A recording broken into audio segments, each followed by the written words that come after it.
नमस्कार, मैं हूं जल्पा क्षत्रिय और आप देख रहे हो के न्यूज नेशनल। यूपी विधानसभा चुनाव के 3 चरणों की 172 सीटों पर वोटिंग समाप्त हो चुकी है और अब बारी चौथे चरण की है, जिसमें 9 जिलों की 59 सीटों पर चुनाव होगा।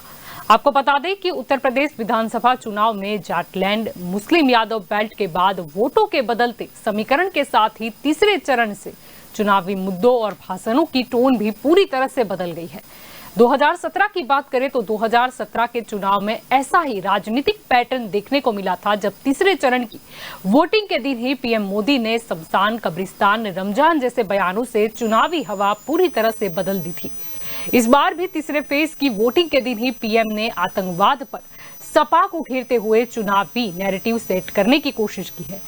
आपको बता दें कि बीजेपी के तमाम शीर्ष नेताओं के भाषणों का पैटर्न भी कुछ ऐसा ही दिखाई दे रहा है। अब सवाल यह है कि 2017 का बीजेपी का ये विनिंग फॉर्मूला क्या 2022 में भी वही नतीजे दोहरा पाएगा? और यही हमारा आज का चर्चा का विषय है। और हमारे साथ इस चर्चा में आज जुड़ चुके हैं भाजपा की ओर से नीलेश सोलंकी, हमारे साथ जुड़ चुके हैं कांग्रेस की ओर से मलिक जावेद अंसारी, हमारे साथ जुड़ चुके हैं आम आदमी पार्टी की ओर से चिंतन राव, हमारे साथ जुड़ चुके हैं और राजनीतिक विशेषज्ञ प्रकाश कापड़िया भी हमारे साथ इस चर्चा में जुड़े हैं। आप सभी का स्वागत है के न्यूज में। आपसे नीलेश जी यहाँ पर शुरुआत करना चाहूंगी। उत्तर प्रदेश विधानसभा चुनाव में अब देखा जा रहा है कि कहीं ना कहीं जो समीकरण बदलते जा रहे हैं, ऐसे ही बयानबाजी भी कुछ बदल गई है। अब मुद्दा कहीं ना कहीं आतंकवाद का आ गया है, जिस पर पीएम मोदी ने भी कहीं ना कहीं अहमदाबाद वाले सीरियल बम ब्लास्ट का मुद्दा उठाया और उन्होंने यहाँ तक कह दिया कि समाजवादी पार्टी के चुनाव निशान साइकिल पर बम रखे गए थे। और उस समय मैं हैरान था कि आतंकी धमाकों के लिए साइकिल का इस्तेमाल क्यों किया गया। और साथ में उन्होंने ये भी बताया कि सपा की सरकार ने आतंकियों को बचाने की कोशिश की थी, लेकिन कोर्ट ने उनके मंसूबों को कामयाब नहीं होने दिया। जी सही बात है। 2008 आपने देखा होगा कि पूरे इंडिया में जो अहमदाबाद में बम धमाके एक के बाद एक हुए और वहां पे ऐसा था कि आप देखिए कि 2 घंटे के बाद बाकी के बम धमाके हुए। मतलब उनका कॉन्सेप्ट ऐसा था कि जहां पे भी वो हॉस्पिटल में जितने भी बम विस्फोट होंगे, उसके बाद जो भी वहां पे घायल होंगे या जो भी वहां पे होगी तकलीफ, वो सीधा हॉस्पिटल जाएंगे। और 2 घंटे बाद हॉस्पिटल में वो धमाके हुए। तो आप देखिए कि इनका मंसूबा इतना ऐसा था कि आप सोच नहीं सकते कि सीधा हमारे तत्कालीन मुख्यमंत्री हमारे मोदी जी और आज के हमारे प्रधानमंत्री है, मतलब वीआईपी जितने भी थे, पॉलिटिकल के जितने भी थे समाज सेवक, उनको टारगेट किया था। और आप देखिए कि साइकिल पे ही वो बॉम्ब विस्फोट हुआ था। और आजमगढ़ के जो सैफ है, उनके पिता अभी अखिलेश के साथ, मतलब आप देखिए कि इनका सबसे पहले, मतलब उनकी जो सरकार थी उत्तर प्रदेश में, वो पहले से ही माफिया, एक आतंकवादी, गैंगस्टर, इनका मंसूबा ही था, क्लियर है। और वो फोटो आने के बाद आप देखिए कि उनको सजा होने के बाद उनको फांसी, बहुत अच्छा हुआ कि 38% को पूरे इंडिया में एक हिस्ट्री है कि माननीय स्वर्गीय राजीव गांधी जी के जो उनका देहांत हुआ था, उसके बाद सबसे ज्यादा एक साथ में फांसी। मतलब ये आतंकवादियों को मैं बोलता हूँ कि फांसी के अलावा अगर कोई सजा है तो उसको भी वो दी जानी चाहिए।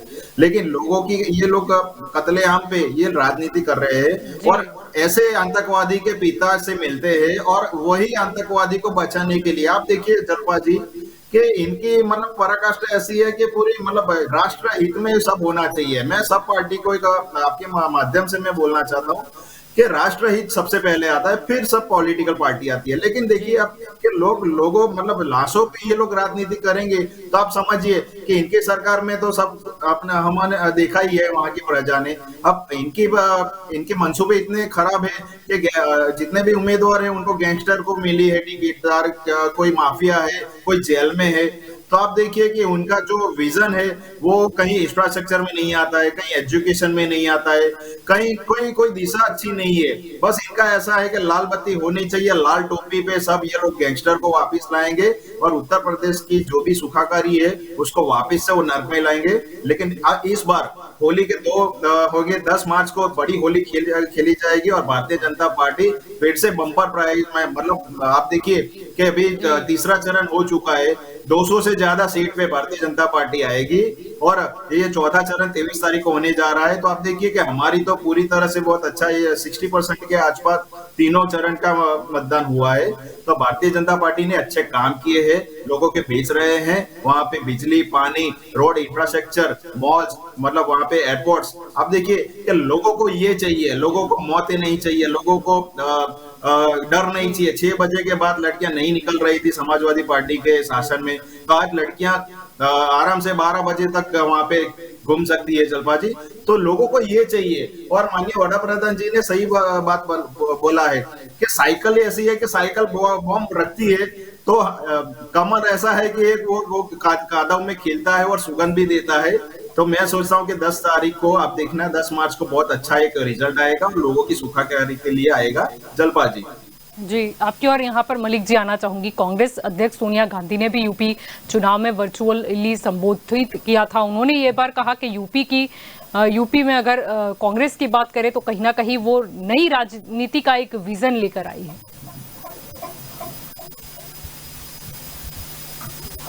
जी बिल्कुल, कांग्रेस ने ही पूरी तैयारी के साथ एक ऐसा घोषणा पत्र बनाया है जो उत्तर प्रदेश के उज्जवल भविष्य के लिए हमने रखा है पब्लिक के बीच में। और 3 चरण के चुनाव हो चुके हैं तो उसमें भाजपा पूरी तरीके से परास्त हो चुकी है। अब हर दिन चाहे वो हमारे प्रधानमंत्री जी हों चाहे योगी जी हों, उनकी भाषा का स्तर गिरता जा रहा है। और वो गिर इसलिए रहा है कि वो हताश हो चुके हैं, निराश हो चुके हैं। अब वो उम्मीद छोड़ चुके हैं कि उत्तर प्रदेश की जनता उनका साथ छोड़ चुकी है। गोंडा में राजनाथ जी रैली कर रहे थे और वहां पे उनकी रैली में पब्लिक नारे लगा रही थी, सेना में भर्ती चालू करो, हमारी मांगे पूरी करो।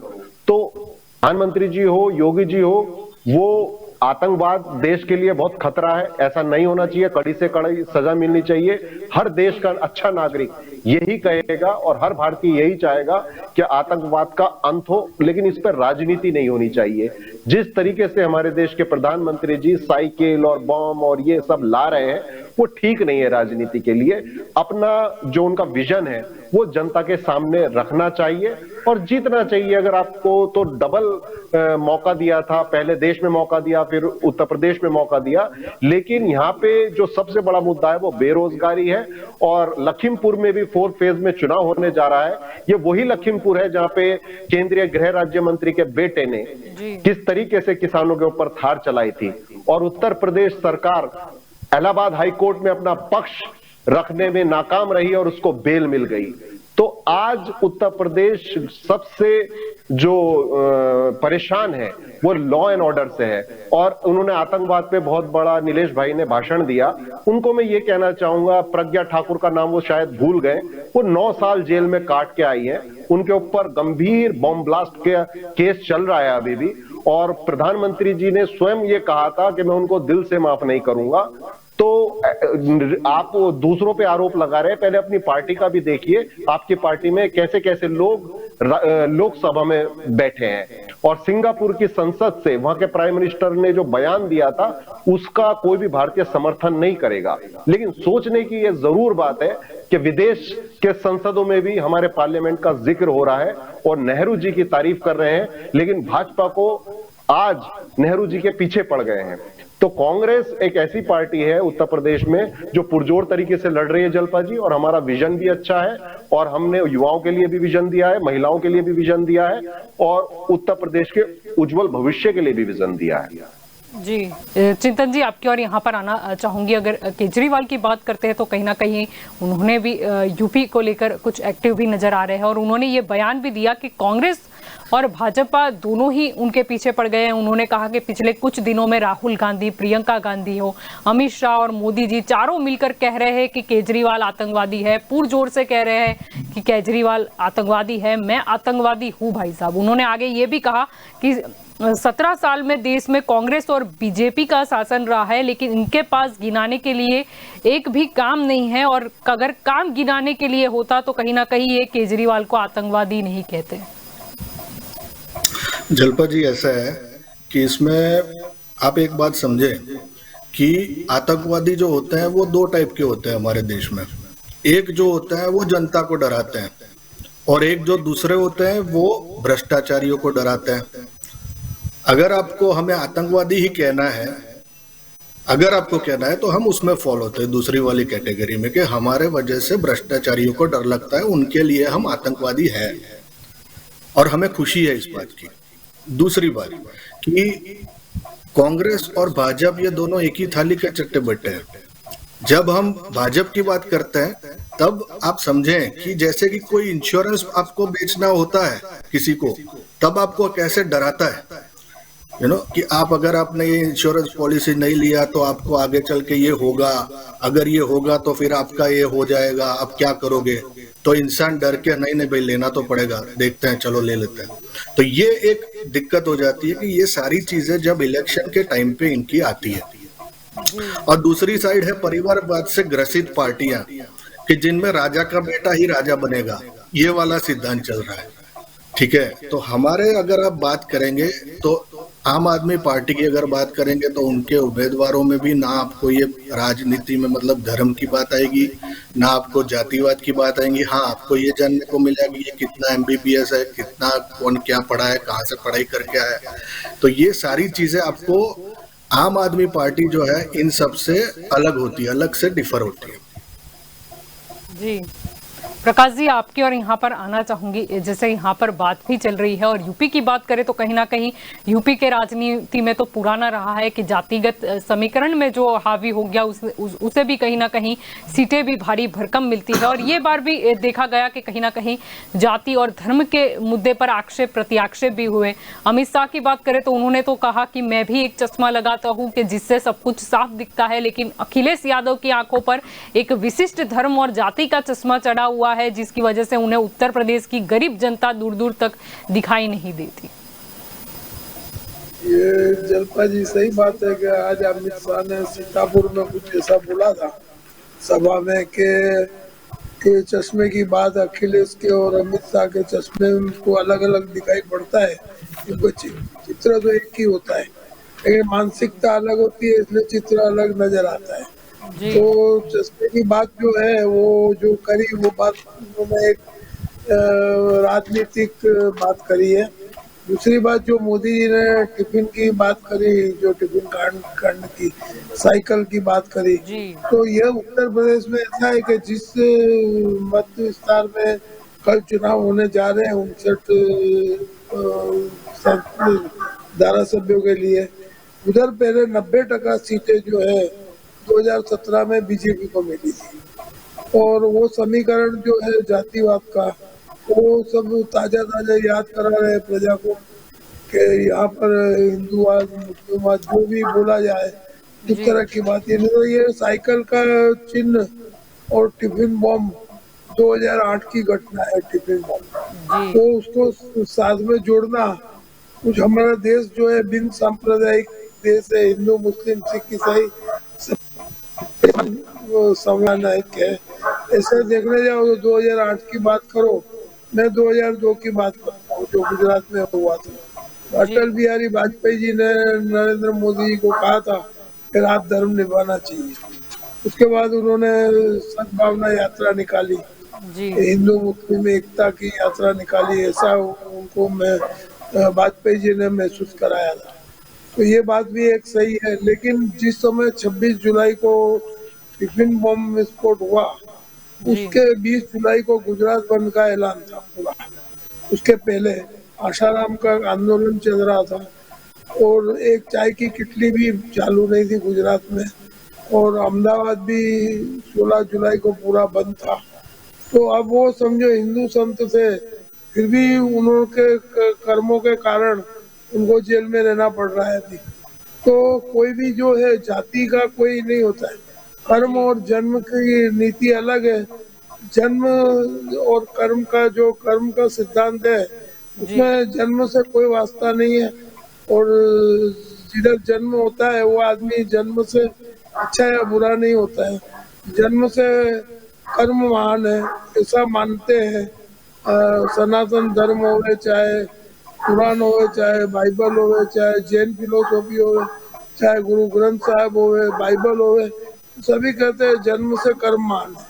तो जन्म की राजनीति तो हमारे देश में होनी नहीं चाहिए, लेकिन एक गलत दिशा में एक दिशा चली गई है, तो उसको कुछ न कुछ अभी सुधारने का टाइम है, तो होना चाहिए। क्योंकि वाजपेयी जी का भी यही गणित था, लेकिन अभी समीकरण फिर वो याद आ रहे हैं कि उत्तर प्रदेश की जनता को धर्म और जाति के नाम पे वोट लिए जावे, वो बहुत गलत चीज है। कोई भी पार्टी हो, मैं बोलता हूँ, चाहे समाजवादी पार्टी के जो है अखिलेश यादव कुछ बोलते हो, वो भी गलत बात है। लेकिन जो जाति और धर्म का समीकरण जो है चुनाव में याद आता है, कितने सालों की पुरानी बातें भी अभी याद आती है, तो वही हमको बताता है कि पॉलिटिशियनों की मानसिकता कितनी हद तक अभी दिशा शून्य हो चुकी है। यह मेरा अभिप्राय है।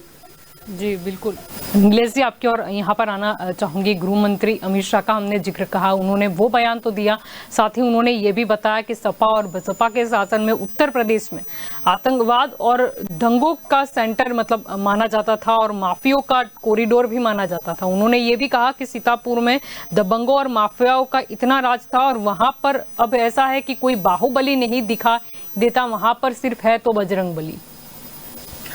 जी सही बात की है कि आप देखिए कि आजमगढ़ से सैफ निकल के आया और ये 2008 में मैं प्रकाश जी को, एक मेरे मुरब्बी है, मेरे वडील है, तो मैं उनसे बोलना चाहूंगा कि जितनी भी बातें आप देखिए कि 13 साल 14 साल 15 साल के बाद ये विस्फोट, जितनी बॉम्ब ब्लास्ट हुई उसका एक आया, तो हमारे यहाँ भारतीय जनता पार्टी और पूरे भारत न्यायतंत्र पे चलती है, तो न्यायतंत्र पे हमको विश्वास है। हम ऐसा नहीं है कि पाकिस्तान या कोई बांग्लादेश हो या कोई और कंट्री हो कि गोली मार दे चार चौराहे पे, ऐसा नहीं होता है। हमारा एक देश है ना, संविधान से चलता है। और हमारे अमित शाह जी ने सही बात बोला है कि आप देखिए कि जितने भी गैंगस्टर थे, जितने भी थे वहां पे, तो योगी जी ने वहां पे बुलडोजर चलाया है। वहां पे उनकी जितनी, मैं आपको बोलूं कि 2000 से 3000 करोड़ के आसपास उनकी जितने भी माफिया गैंगस्टर की जितनी संपत्ति थी वो पब्लिक बैंक में वापिस आई है। मतलब वो सरकारी काम में फिर से लगेगा पैसा। तो ये बात है। और मैं ये हमारे आपके प्रवक्ता है चिंतन जी, उनको भी बोलना चाहूंगा कि उन्होंने दोनों पार्टी का तो सर्वे बोल दिया, लेकिन स्वीट आतंकवादी शायद सुना होगा, तो कुमार विश्वास का नाम भी सुना होगा कि वो तो पार्टी के संस्थापक रह चुके हैं, सभ्य भी रह चुके हैं। तो उनसे वो मैं पूछना चाहूंगा आपके माध्यम से कि वो क्या बोलना चाहते हैं। लेकिन आप देखिए जलपा जी कि जो खालिस्तानी हो, आतंकवादी के पिता से मिलते हो, आप देखिए कि इनके राष्ट्र धर्म से क्या हम लोग मिलेंगे, हमको क्या लगेगा, मतलब जनता क्या पाएगी। कुछ भी हो, मैं कांग्रेस के साथ इसीलिए हूं और भारतीय जनता पार्टी के साथ हूं और बाकी के लोगों के साथ लोग जितने भी उन्होंने 2 प्रधानमंत्री घुमाए हैं देश के लिए। तो मैं भले ही मैं भारतीय जनता पार्टी का कार्य करूं, लेकिन मुझे एक सम्मान है कि राजीव गांधी हो या इंदिरा गांधी हो, उन्होंने हमने घुमाया है। तो यही चीज पंजाब में होने वाली थी। आप देखिए कि 20 मिनट तक वो ब्रिज पे माननीय वड़ा प्रधान मोदी जी को एक बोलना पड़ा कि ठीक है मैं कुशल मंगल मैं जिंदा लौट चला हूं। तो आप देखिए कि वड़ा प्रधान का इतना छोटा शब्द भी बहुत मायने रखता है, बहुत बोला जाता है। वहां पे एडिशनल कोई सेक्रेटरी नहीं था, वहां पे डीजी नहीं थे। तो आप देखिए कि इन लोगों की मानसिकता ऐसी है ना कि आप देखिए कि ये जो बुरखे वाला था टॉपिक के, बुरखे में जो था वो शाहीन बाग में क्यों, मैं मतलब मुझे ये नहीं मालूम पड़ता है कि कर्नाटक से शाहीन बाग का क्या रिलेशन है। तो आप देखिए ये कहीं ना कहीं इनकी ताकतें ऐसी है ना कि देश को अशांति में डालती है, अराजकता फैलाती है। और केजरीवाल जी का मैंने सुना था और मीडिया पे भी है कि हाँ मैं अराजकता फैलाता हूँ। तो आप देखिए कि इनके साथ लोगों को क्या विकास मिलेगा, क्या इंफ्रास्ट्रक्चर मिलेगा, क्या रोजगारी मिलेगी। तो इतना तो बेहतर है कि 7 साल से 8 साल से हम लोग एक मजबूत सरकार में चला रहे हैं। भारत हमारा एक अच्छी दिशा में जा रहा है। फॉरेन जितनी भी हमारी स्ट्रेटेजी है, जितने हमारे इंफ्रास्ट्रक्चर है, हमारी साइंस है। अब देखिए कि सपा ने 16 लाख लैपटॉप का वादा किया था, 7 लाख लैपटॉप डिस्ट्रीब्यूट किए और 9 लाख लैपटॉप का घोटाला था। मतलब समाजवादी पार्टी उत्तर प्रदेश में यार उसकी पहली वाली सरकार में इतने घोटाले, इतने माफियागिरी, इतने दंगे हो चुके थे। आप आज देखिए कि योगी जी ने वहां पे इतना सन्नाटा कर दिया कि कोई भी आज वहां पे गैर कानूनी काम नहीं कर सकता। और वहां पे मैंने मीडिया में रिपोर्ट में देखा है कि वहां से छोटे से छोटा या हर धर्म का आदमी वहां पे व्यापारी बोल रहा है कि हम लोग इज्जत से और सिक्योरिटी के साथ हम लोग धंधा कर रहे हैं, हम व्यापार कर रहे हैं, हम घर जा सकते हैं। वरना वहां पे गोलियों की आवाज सुनाई देती थी। तो जलपा जी ये फर्क है, और लोगों को आज सुखाकारी, चैन, सुख शांति और प्रगति चाहिए।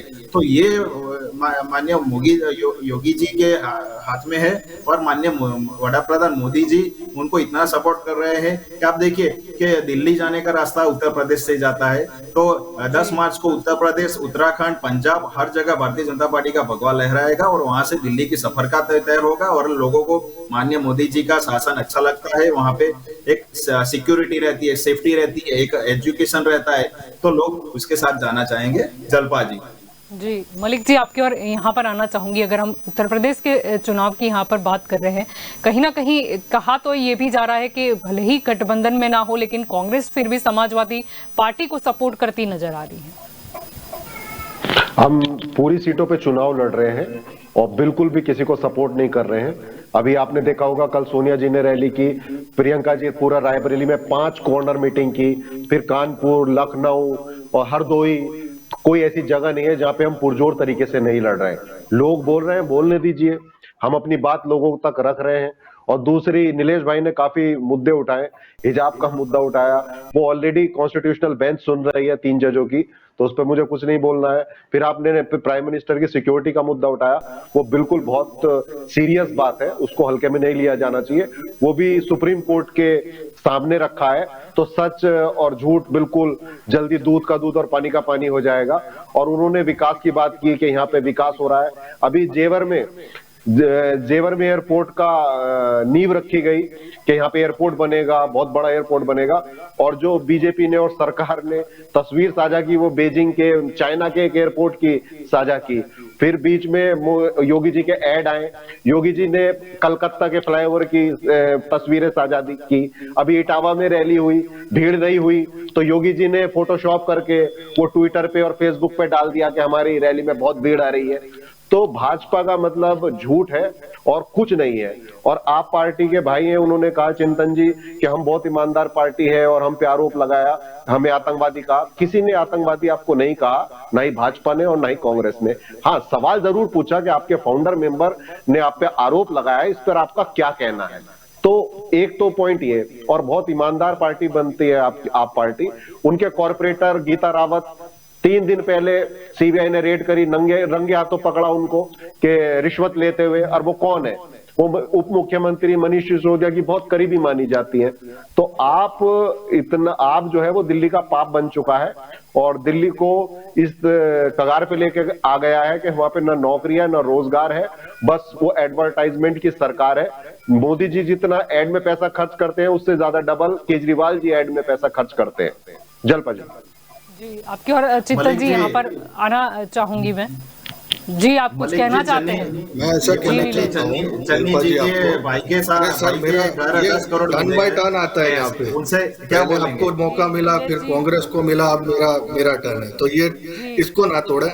अब मेरे में भी कुछ सवाल उठे हैं, तो उसका मैं जवाब देना चाहता हूँ आपको, मेरी पार्टी पे। मतलब जलपा जी, सबसे पहले तो मैं आपको बधाई देना चाहता हूँ, आप धन्यवाद के पात्र हैं कि 2 घोर विरोधी पार्टियां, कि जिनकी ना कहीं विचार सरणी एक दूसरे से मिलती है, ना कहीं एक दूसरे को आमने सामने देखने से बनती है, वो वहां पे नीलेश भाई, हमारे बीजेपी के जो हमारे प्रवक्ता हैं, वो कह रहे हैं कि मैं इनके साथ हूँ, कांग्रेस वाले भाई के साथ। इसलिए किस मामले में? आम आदमी पार्टी के खिलाफ। वड़ा प्रधान हमने घुमाए हैं राज्य में देखा भी गया सर, कि मुझे बोलने दीजिए, आपने तो आपका बोल दिया, अच्छा है। आपने उनके साथ गठबंधन किया, प्रवक्ता कांग्रेस के प्रवक्ता के साथ आपने यहाँ पे डिबेट में तो गठबंधन कर लिया, ये तो अच्छी बात है, चलो कोई बात नहीं। अब हम ये कहना चाहते हैं कि आतंकवादी से गठबंधन करना ही अलग है। जी ठीक है, चिंतन जी सवाल भी सुन लीजिए यहाँ पर। केजरीवाल जी ने भी कहीं ना कहीं हमको ये समझने की जरूरत नहीं है का वहां पर इशारा दिया था, अगर हम यूपी क्या के विकास करना चाहिए, क्या बातें और करनी चाहिए। जी बताइए जलपा जी, आप जो कुछ कहना चाहते थे, उससे पहले मैं आपको ये बोलूं कि यहाँ पे आप समझे कि ये पूरा डिबेट किस ओर जा रहा है। धर्म, बॉम्ब ब्लास्ट, ठीक है, हिजाब, ये सारी चीजें एकदम से आ जाती हैं। आपने एक चीज मैं बताना चाहता हूँ कि एक न्यूज एजेंसी जो है, उनका सर्वे है कॉन्स्टिट्यूएंसीज का, उनका यूपी का, तो अनएम्प्लॉयमेंट सबसे बड़ा इश्यू है यहाँ पे, 73%। इसके बारे में दोनों में से किसी ने बोला? नहीं बोला। इन्फ्लेशन और प्राइस राइज 65% जो है लोगों की दिक्कत है। जब सर्वे किया गया कि आपकी सबसे बड़ी दिक्कत क्या है, प्रॉब्लम क्या फेस कर रहे हैं अपनी लाइफ में आप, तो ये था। सेकंड, इसके ऊपर किसी ने बात करी नहीं करी। तीसरी बात कि सांड जो है, अब आज की वहां पे राजनीति में सांड जो है वो बड़ा भूचाल मचा रहा है वहां पे, आप देखें तो वो उसका 39% लोगों को दिक्कत आ रही है। आप समझे बात को कि रोड जो है बनते हैं, टूट जाते हैं, फिर से बनते हैं, किसके पैसों से? जनता के टैक्स के पैसों से। इसमें से तो किसी को पड़ी नहीं, इसके ऊपर कोई गौर नहीं दे रहा है, कोई बात ही नहीं कर रहा है। लोगों को दिक्कतें आती है इसके मामले में। एक 5-5 किलोमीटर 10-10 किलोमीटर का जो अगर सफर होता है वो पार करने में आपको 1-1, 1.5-2 घंटे लग जाते हैं। तो ये दिक्कत जो है वो एड्रेस होनी चाहिए, अगर वो उनको सच में जमीनी हकीकत पता है और जनता के लिए उनको प्रेम भाव है। दूसरी बात कि ये जो स्ट्रे एनिमल्स है, बीजेपी ने चलो ये बूचर खाने बंद कर दिए, जो भी उनका मैनिफेस्टो में था उस पर अमल किया उन लोगों ने, लेकिन ये जो सांड है लोगों के खेत जो खा रहे हैं, ठीक है। अब आपने तार की वाड़ जो थी बनाने की बात करी थी, उसमें जो पतले वाले जो गेज वाले जो वायर थे उसको प्रतिबंधित कर दिया था, तो लोगों ने अब सांड को मारना शुरू कर दिया अलग तरीके से, वो गले में तार लटका के, नीचे वो लकड़े का वो लटका के। अब आप समझे कि हमारे गुजरात में भी यहाँ पे नील गाय करके जो गाय के श्रेणी में आता है, तो वो हमारे गांव में फसलों को बर्बाद करता है, तो उसके बारे में क्या करेंगे आप? मतलब ये सारी चीजें आप समझे। एमएसपी का मुद्दा मैं आपको बताना चाहता हूँ साथ में, मैं खुद एक खेडूत हूँ, मैं किसान हूँ यहाँ पे। अब मेरा जब यहाँ पे पैडी उसका जब उत्पादन हुआ, आप कहते हैं एमएसपी पे आप लेते हैं, लेकिन अगर मेरा ये किस तरह से लेते हैं कि 1 बीघा में से 30 मण मतलब 20 किलो, ठीक है, 1 बीघा में से 30 मण जितना ही ये उठाते हैं एमएसपी के रूप में। अगर मेरे खेत में 60 मण जितना उत्पादन हुआ तो वो मुझे ओपन मार्केट में बेचना पड़ेगा।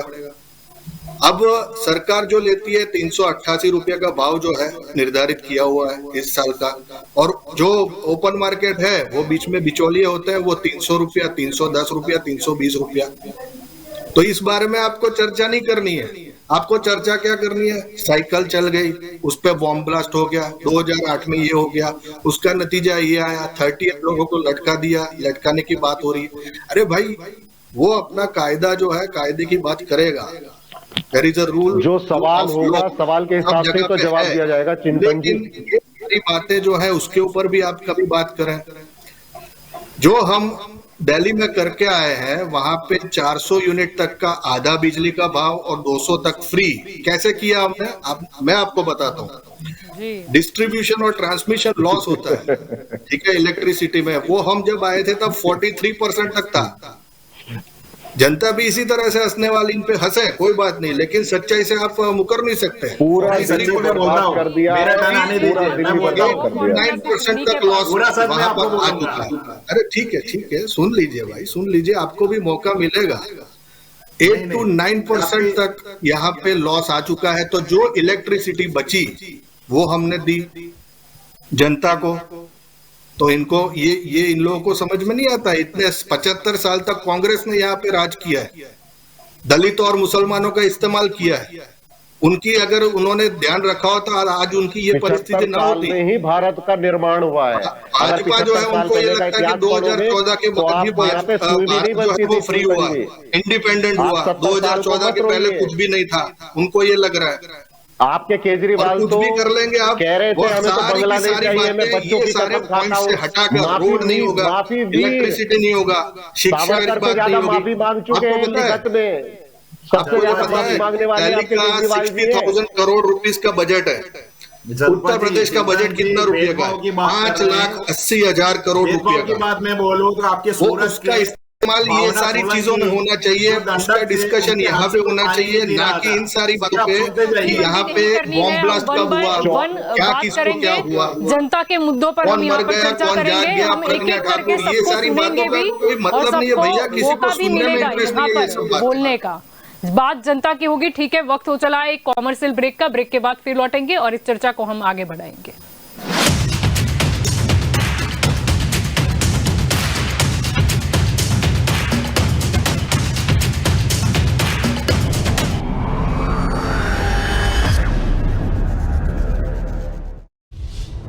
ખુશ ખબર કપરા સમયમાં સાવચેતી જાળવીને વિકાસના કાર્યોમાં સહભાગી થવા બદલ આપ સૌને ધન્યવાદ. પ્રધાનમંત્રી શ્રી નરેન્દ્રભાઈ મોદીના નેતૃત્વમાં રજૂ થયેલા હળવા ફૂલ બજેટ બાદ ગુજરાતીઓ જાણવા માંગે છે ગુજરાતના ખુશ ખબર. તો આ રહ્યા સૌથી મોટા ખુશ ખબર. મુખ્યમંત્રી શ્રી ભૂપેન્દ્રભાઈ પટેલે આત્મનિર્ભર ગુજરાતથી આત્મનિર્ભર ભારતના વિઝનને સાકાર કરતી નવી આઈટી પોલિસી જાહેર કરી દીધી છે, જે અંતર્ગત આઈટી ટેલેન્ટ પૂલ બનાવાશે.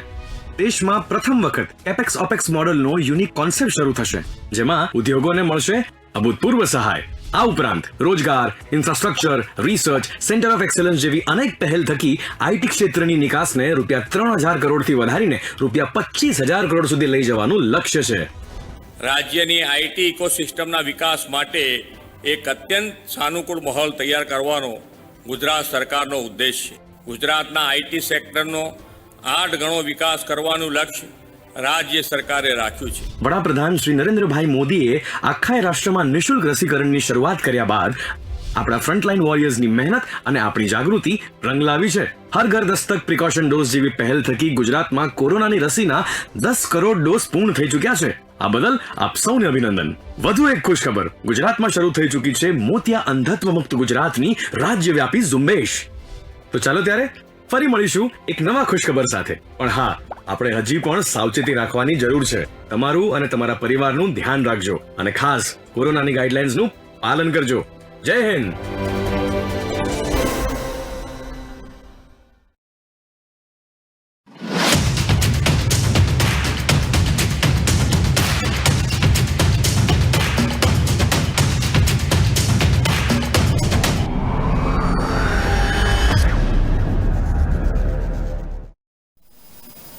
Welcome back. अब इस चर्चा को हम आगे बढ़ाते हैं. प्रकाश जी, आपकी और यहाँ पर आना चाहूंगी. यहाँ पर बात अगर उत्तर प्रदेश की हो रही है तो हमने तो चुनाव के काफी समय पहले से ही वहाँ पर देख लिया था कि गन्ना की बात होती थी, कहीं जिन्ना की होती थी, लाल टोपी, काली टोपी, हर एक स्लोगन देखे गए. कहीं ना कहीं कोई जातिगत समीकरण देखा गया, कहीं ना कहीं धर्म का मुद्दा भी वहाँ पर बढ़ चढ़कर उठा. लेकिन अगर यूपी की बात करें तो समस्याएं कुछ अनेक भी है और कुछ अलग भी है.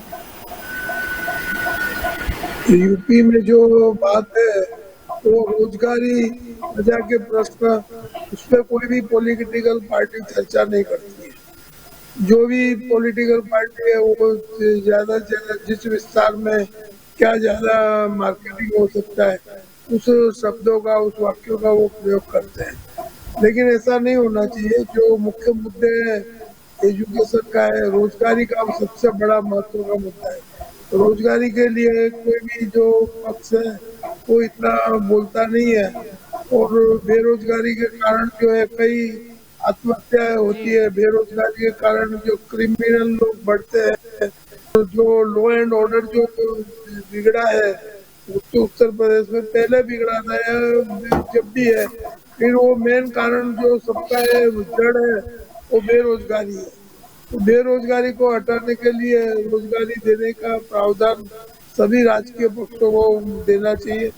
धर्म जाति तो एक चुनाव का मुद्दा है, किसी को प्रजा को जन्म दिलाने का और वोट लेने का, तो टेम्पररी उनकी मानसिक व्यवस्था प्रजा की चेंज करने का एक इनको राजकीय पार्टियों को ये मिलता है. वो उनको उसका दुरुपयोग नहीं करना चाहिए कि प्रजा वैसे जो गरीबी है वो उसके नीचे बिलो पॉवर्टी लाइन की संख्या है वो बढ़ती जा रही है. उस पर चर्चा होनी चाहिए कि उसका उत्थान कैसे हो.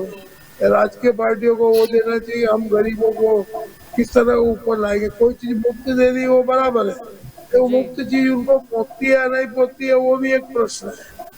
जैसे राजीव गांधी ने कहा था 12 पैसा होता है 1 रुपए में से, तो वो बात सही है कि पूरा पैसा प्रजा को बेनिफिशियरी को पता नहीं है तो वो चलता है, लेकिन वो गलत है.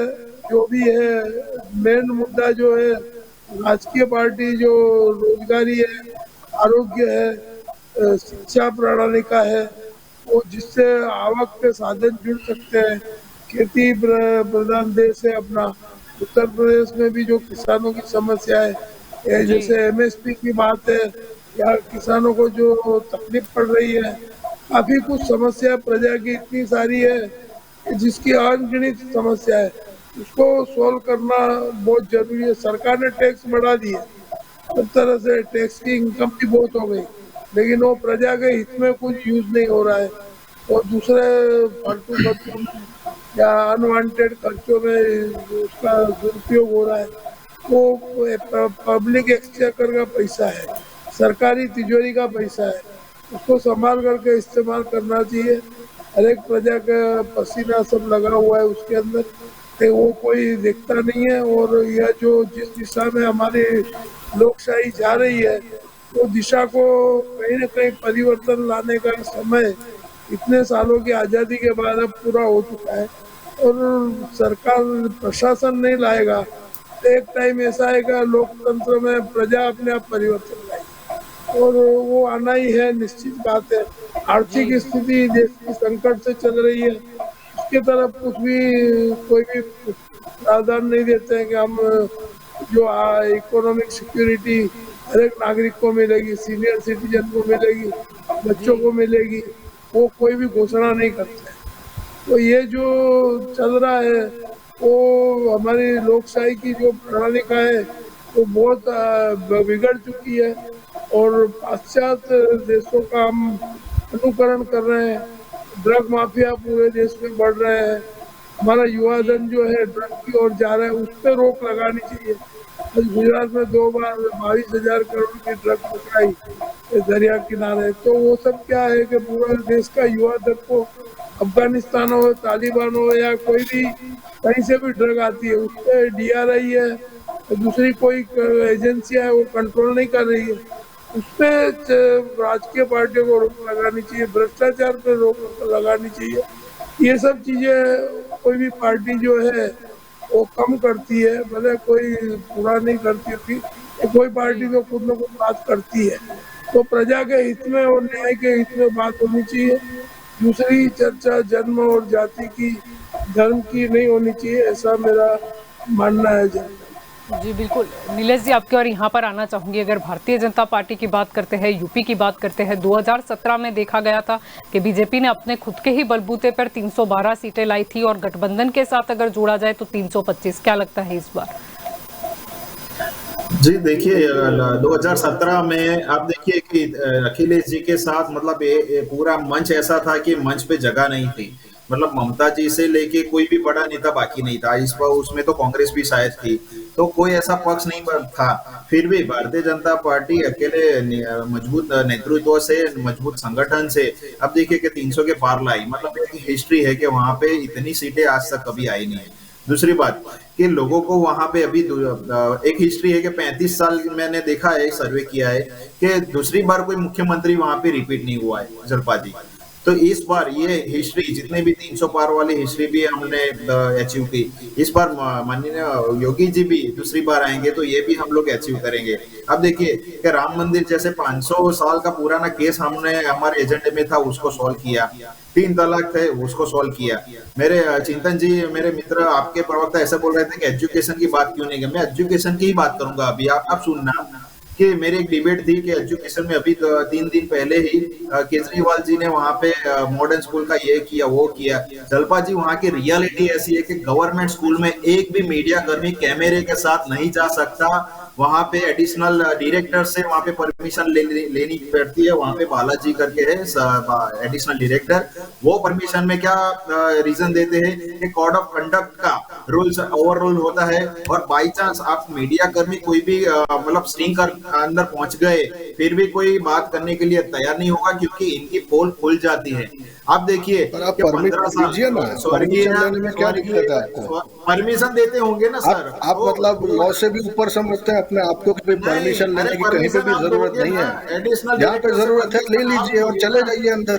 क्या बड़ी बात है इसमें? ना, मैं के न्यूज के माध्यम से आपको बोलना चाहता हूं कि आप मुझे वीडियो के न्यूज को दीजिए, अंदर कैमरा ले जाइए। मैं आपको चैलेंज ये माध्यम से देता हूं कि वहां पे गवर्नमेंट स्कूल में जलपा जी एक भी मीडिया कर्मी नहीं जा सकता क्योंकि वहां पे उनको ऊपर से बोलते हैं कि ऊपर से ऑर्डर है। आप देखिए कि गवर्नमेंट स्कूल में 20 कमरे, एक गवर्नमेंट स्कूल में 20 कमरे होने चाहिए। इन्होंने क्या किया कि वहां पे खेलने कूदने का जो ग्राउंड था उस पे 5 रूम और बना दिए। तो बच्चे खेलेंगे कहां से? वहां पे टीचर्स एसोसिएशन के जो व्यक्ति, उनसे मेरी बात हुई तो बोलते हैं कि हमारा वहां पे केजरीवाल जी के वहां पे कुछ आता नहीं है, मतलब वो केजरीवाल जी और कुछ करते हैं। मैं तो यही बोल रहा हूँ कि उनको ये बॉम्ब ब्लास्ट और ये साइकिल से और ये सैफ से इतनी हमदर्दी है, तो मुझे ये बोलिए कि स्वीट आतंकवादी खुद केजरीवाल क्यों बोल रहे हैं। अब देखिए कि खालिस्तानी के जो भी समर्थक है, जलपा जी आज का टॉपिक दिल्ली का इलेक्शन है क्या?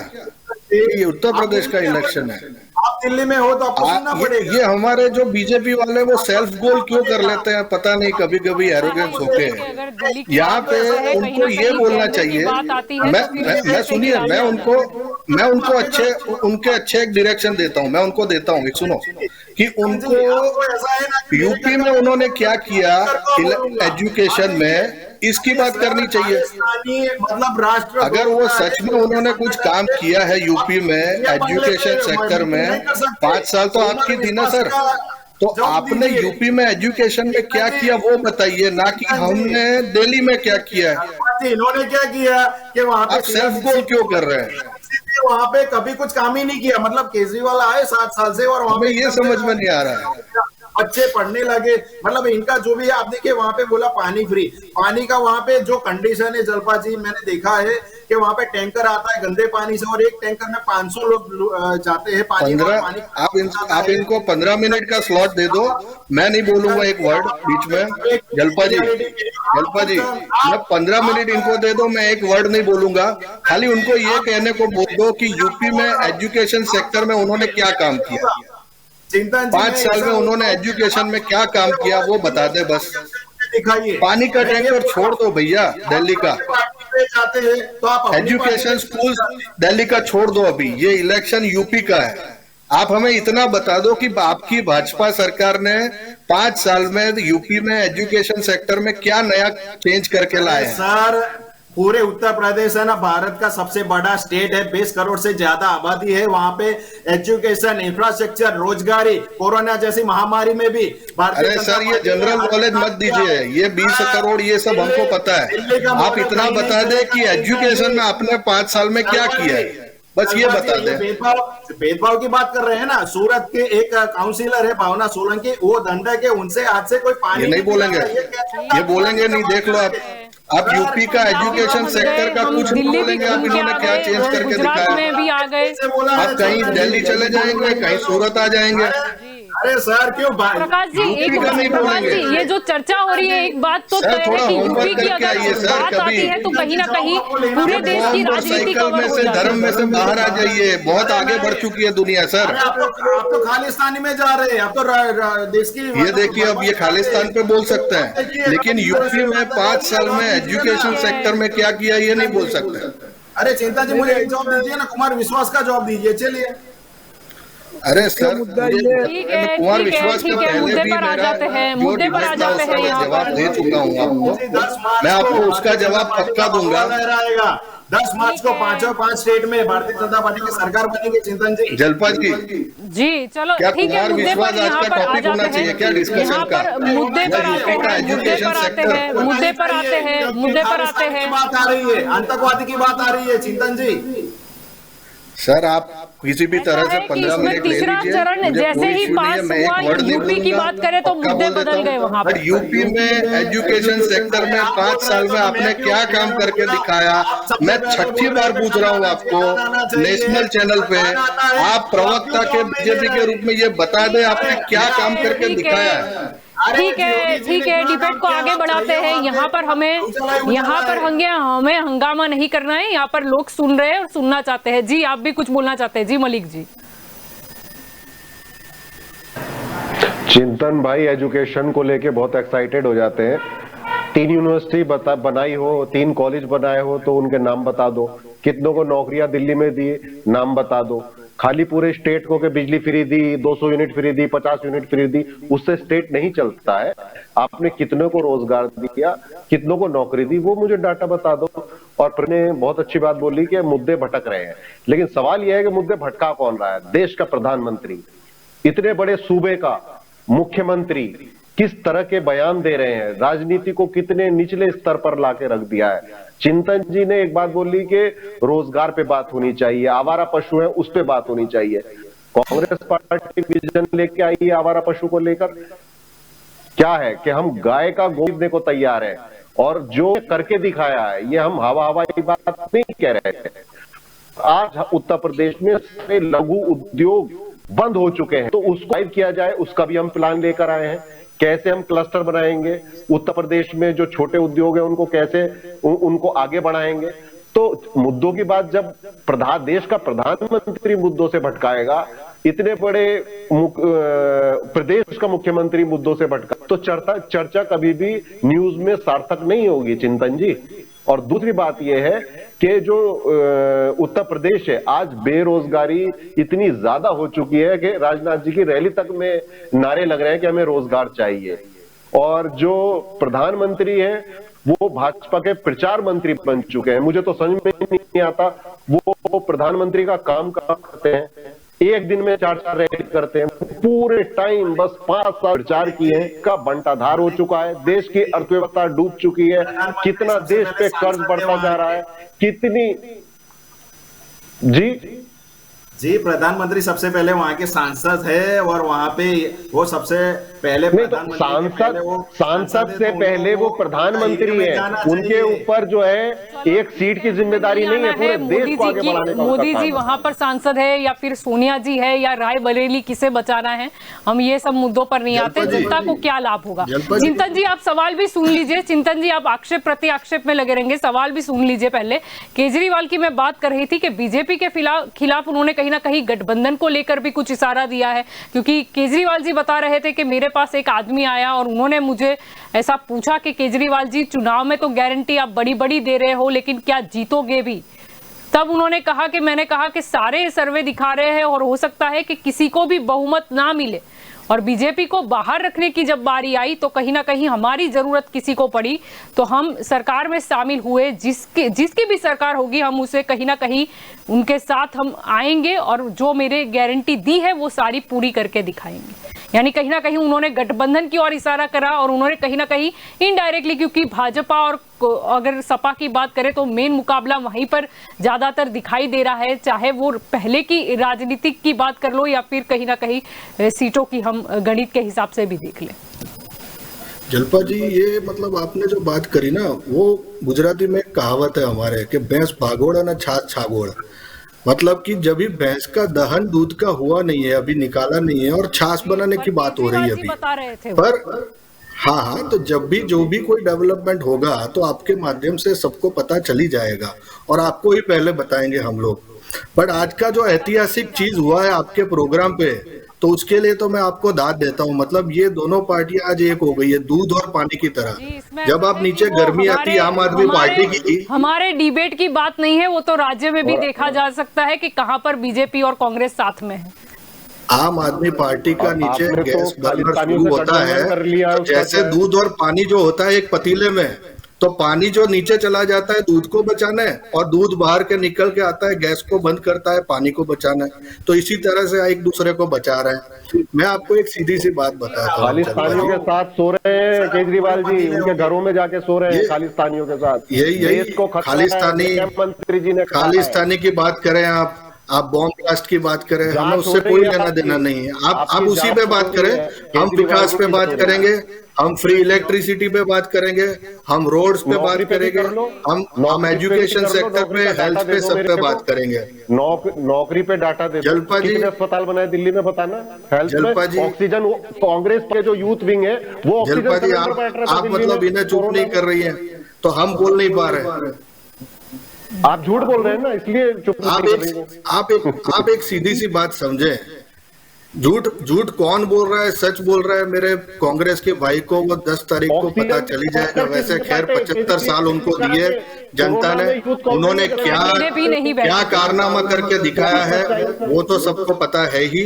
बट मैं आपके माध्यम से एक बात बोलना चाहता हूँ कि जैसे स्कूल में ग्रेडिंग होता है जी बच्चों का, तो ऐसे जनता भी अब ग्रेडिंग करने जा रही है आने वाले टाइम पे।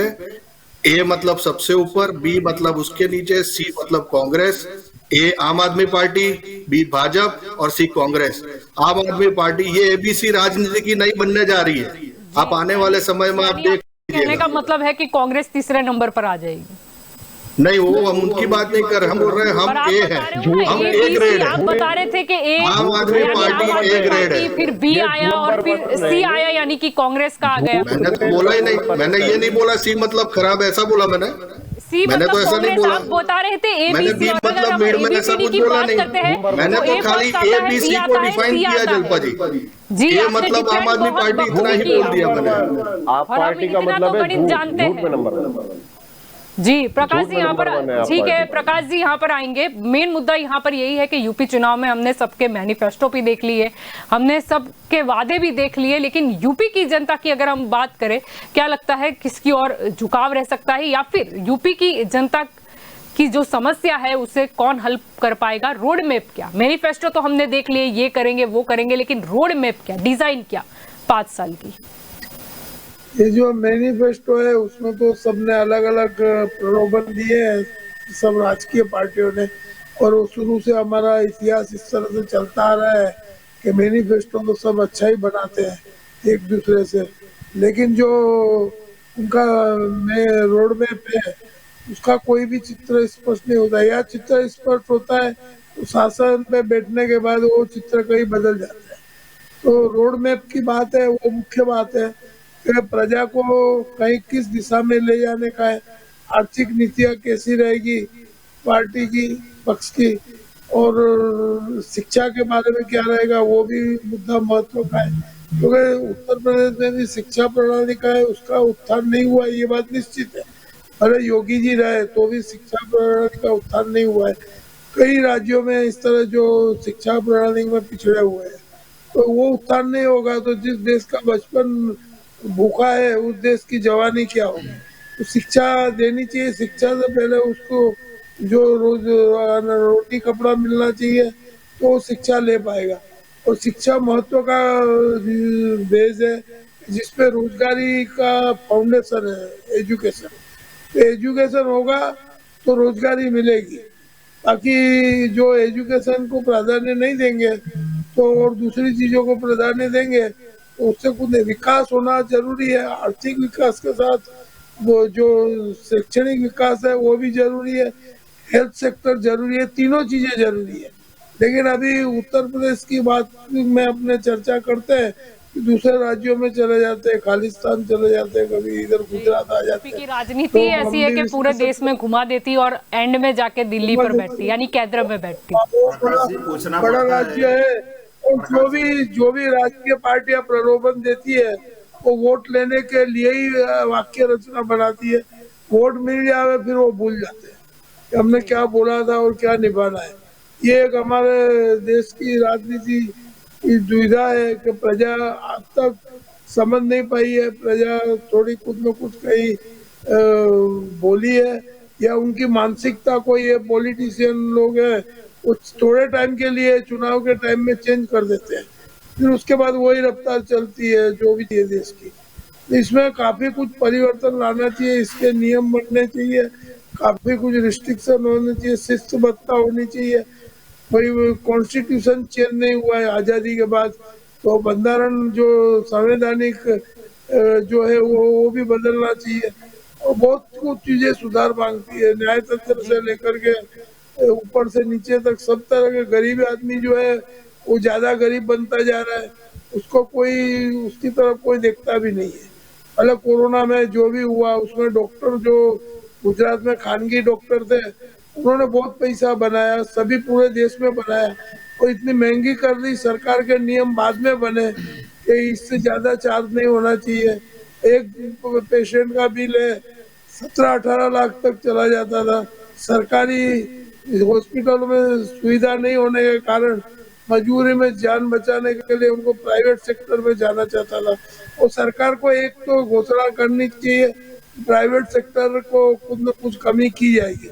जब तक प्राइवेट सेक्टर हमारे देश में रहेगा तब तक हमारी प्रजा गुलामी की तरफ जाएगी, ये बात निश्चित है। यदि प्रजा को गुलामी की दिशा में से बदलना है तो प्राइवेट सेक्टर को बंद करना चाहिए, कोई भी सरकार। प्रकाश जी, प्राइवेट सेक्टर बंद नहीं हो सकता, मोदी जी सब बेच रहे हैं, सारा तो प्राइवेटाइज कर दिया है, सारी पब्लिक सेक्टर यूनिट बेच रहे हैं मोदी जी ना, आधा देश बेच दिया मोदी जी ने।